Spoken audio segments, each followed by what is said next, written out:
संपूर्ण देशभरामध्ये नववर्षाचं जल्लोषात स्वागत झालंय। राज्यात अनेक ठिकाणी नववर्षाचं स्वागत देवदर्शनानं केलं जातंय।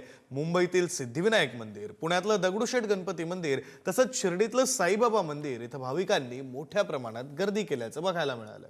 दरम्यान देशाची आर्थिक राजधानी असलेल्या मुंबईत उत्साहाचं वातावरण पाहायला मिळालं। नवीन वर्षाच्या स्वागतासाठी मुंबईकरांची प्रचंड गर्दी उसळली होती।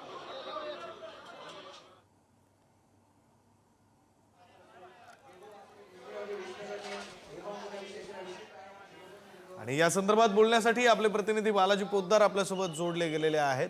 बालाजी, कशा प्रकारे पुणेकर स्वागत करतायत नववर्षाचं? काय भावना आहेत पुणेकरांच्या?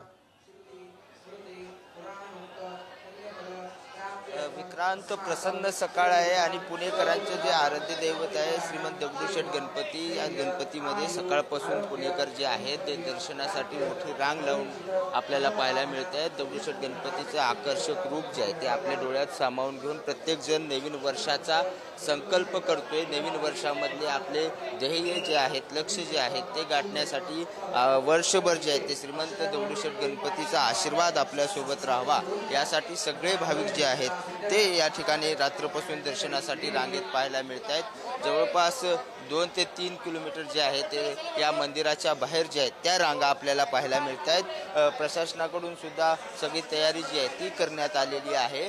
दगडूशेठ गणपती मंदिरामध्ये सकाळपासून जे आहे ते रांग लावून जे आहे ते दर्शन घेण्यासाठी गर्दी झाल्याचं सुद्धा चित्र पाहायला मिळते आणि मोठ्या प्रमाणात भाविक जे आहेत ते आपल्या या नवीन वर्षाची सुरुवात जी आहे ते श्रीमंत दगडूशेठ गणपतीसोबत करण्यासाठी दाखल झालेले आहेत। रात्रपासून दर्शनासाठी वाट पाहत आहेत आणि प्रत्येकाच्या चेहऱ्यावरती जो आहे तो आनंद आहे आणि की आपल्या श्रीमंत दगडूशेठ गणपती मंदिराच्या गणेशाचं दर्शन घेऊन जे आहे ते ही नवीन वर्षाची प्रसन्न सकाळ करण्याचा जो संकल्प दरवर्षी पुणेकर करतात त्याचं स्वरूप जे आहे ते या गर्दीमध्ये पाहायला मिळते। आणि आपण पाहतो की मोठ्या प्रमाणात गर्दी आहे, तरुण तरुणी आहेत, ज्येष्ठ नागरिक आहेत, महिला आहेत आणि येणारं वर्ष हे सुख समाधान समृद्धीचं जावं यासाठी आपल्या देवाकडे जे आहे ते प्रार्थना करतायत। आणि हीच प्रार्थना करताना जे आहे ते इथं अभिषेक सुरू आहे, गणेशाच्या आराधना सुरू आहेत।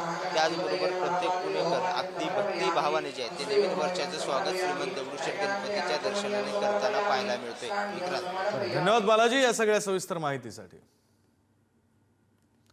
सगळी दृश्य सुद्धा आपण पाहतोय, पुण्यामधली दृश्य आहेत। केवळ पुण्यातलं दगडूशेठ गणपती मंदिरच नव्हे तर इकडे मुंबईमध्ये सिद्धिविनायक मंदिरामध्ये सुद्धा भाविकांची गर्दी आहे। तिकडे शिर्डीत गेले तर साईबाबांच्या मंदिरात गर्दी। आणि ही गर्दी कशासाठी? तर नववर्षाची सुरुवात ही देवदर्शनानं करावी, देवाचे आशीर्वाद घ्यावे, देवापुढे नतमस्तक व्हावं या भावनेतून भाविक मोठ्या प्रमाणात मंदिरांमध्ये आज गर्दी करताना पाहायला मिळत आहेत। अगदी काल रात्रीपासूनच भाविकांनी रांगांमध्ये आपला नंबर लावलेला आणि नववर्षाची सुरुवात ते देवदर्शनानं करतायत, देवाच्या आशीर्वादानं करतायत। आणि त्या अनुषंगानं त्या संदर्भातली ही दृश्य सुद्धा आपण पुढारी न्यूजच्या टीव्ही स्क्रीनवर पाहतोय। दगडूशेठ गणपती मंदिरातली ही दृश्य आहेत, दगडूशेठ गणपतीची दृश्य, नववर्षाची सुरुवात। आणि हा आपण नवीन वर्षातला 2026चा पहिला सूर्योदय पाहतोय। नवीन वर्षातला हा पहिला सूर्य आहे, सूर्योदय होतोय आणि त्याची ही दृश्य आपण पुढारी न्यूजच्या टीव्ही स्क्रीनवर आत्ताच्या क्षणाला लाईव्ह पाहतोय। 2026 या वर्षातला हा पहिला सूर्योदय।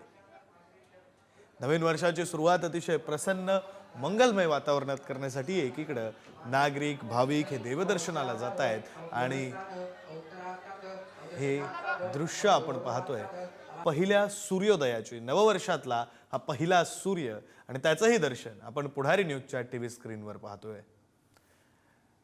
यानंतर थेट आपण मुंबईच्या सिद्धिविनायक मंदिरामध्ये जाऊया। आपले प्रतिनिधी धनंजय दळवी आपल्यासोबत जोडले गेलेले आहेत। धनंजय, पुण्यातलं वातावरण आपले प्रतिनिधी बालाजी यांनी सांगितलं, कशा प्रकारे भाविकांनी गर्दी केलेली आहे, भाविकांमध्ये कशा प्रकारे उत्साह आहे, दादरमध्ये काय परिस्थिती? सिद्धिविनायकाच्या दर्शनाला मोठी गर्दी लोटली असेल।